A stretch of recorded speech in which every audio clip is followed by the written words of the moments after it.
like, share and subscribe my YouTube channel. ایک دفعہ کا ذکر ہے کہ ایک گاؤں میں لوگ بہت ہنسی خوشی رہتے تھے۔ اس گاؤں کے سب لوگ ایک دوسرے سے بہت پیار کرتے اور ایک دوسرے کا بہت خیال رکھتے تھے۔ اس گاؤں کا بادشاہ بھی اپنے لوگوں کا بہت زیادہ خیال رکھتا تھا۔ یہ دنیا کا سب سے خوشحال گاؤں تھا۔ ایک مرتبہ گاؤں میں رات کے وقت عجیب و غریب چور آ گیا۔ اس چور کے پاس ایک ایسی چادر تھی جو وہ پہنتا تو وہ کسی بھی انسان کو نظر نہیں آتا تھا۔ چور گاؤں کے لوگوں کا بہت نقصان کر گیا اور سب سے زیادہ پریشانی کی بات یہ تھی کہ گاؤں میں کوئی بھی نیا انسان داخل نہیں ہوا تھا۔ کچھ دیر بعد وہاں بادشاہ سلامت بھی تشریف لے آئے اور کہنے لگے، میرے پیارے گاؤں والوں، مجھے آپ لوگوں کے نقصان پر بہت زیادہ دکھ ہے۔ میں چاہتا ہوں کہ آج رات لوگ گھر میں جا کر پہرے داری کریں اور کچھ لوگ گھروں کے باہر۔ یہ کہہ کر بادشاہ چلے گئے۔ کچھ دیر بعد رات ہو گئی اور چور گاؤں میں پھر سے آ گیا۔ چور ہنسا اور اس نے کہا کہ آج تو سب لوگ مجھے پکڑنے کے لیے جاگ رہے ہیں، آج تو اور بھی زیادہ مزہ آئے گا۔ چور کامو چچا کے گھر گیا اور چوری کرنا شروع کر دی۔ چور کہنے لگا، آؤ آؤ پکڑو مجھے، پکڑتے کیوں نہیں؟ سب لوگ یہ منظر دیکھ کر حیران و پریشان رہ گئے۔ چور تو نظر ہی نہیں آ رہا تھا۔ چور لوگوں کے سامنے آیا۔ جب لوگ اسے پکڑنے لگے تو پھر سے جادوئی چادر پہن کر غائب ہو گیا۔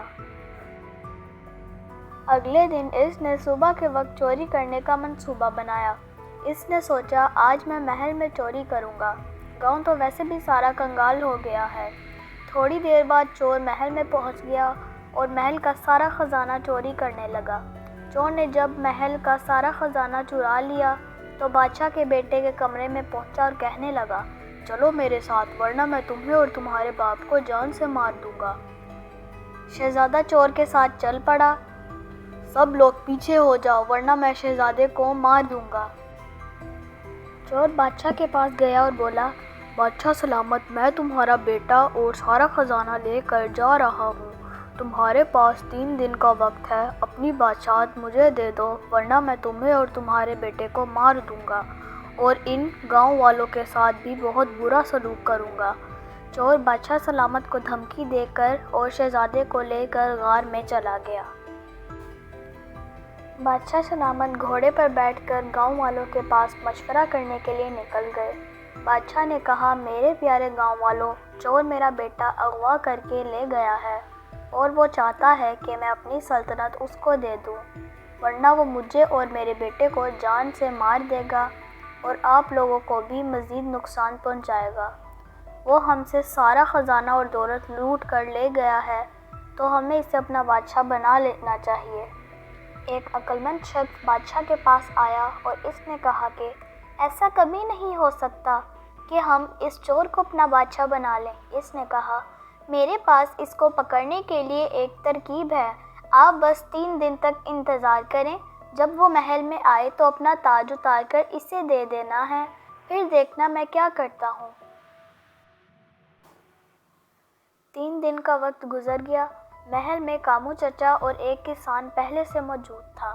چور محل میں آ گیا اور بولا، بادشاہ سلامت، کیا سوچا؟ بادشاہ مجھے بناتے ہو یا شہزادے کی جان لے لوں؟ نہیں نہیں، میں اپنی بادشاہت اور کرسی تمہیں دیتا ہوں۔ بادشاہ نے یہ کہا اور اپنا تاج اتار کر اسے دے دیا۔ چور وہ تاج پہن کر بادشاہ سلامت کی کرسی پر بیٹھ گیا۔ کامو چچا اور کسان نے کرسی پر پانی پھینکنا شروع کر دیا۔ اتنا پانی پھینکا کہ چور کی جادوئی چادر گیلی ہو گئی اور چادر کا اثر ختم ہو گیا۔ اب چور سب کو نظر آنے لگا اور سب نے مل کر چور کو پکڑ لیا۔ چور کو پکڑ کر جیل میں ڈال دیا گیا۔ غار میں جا کر شہزادے کو چھڑا لیا۔ گاؤں اور محل کا سارا خزانہ لے کر واپس آ گئے۔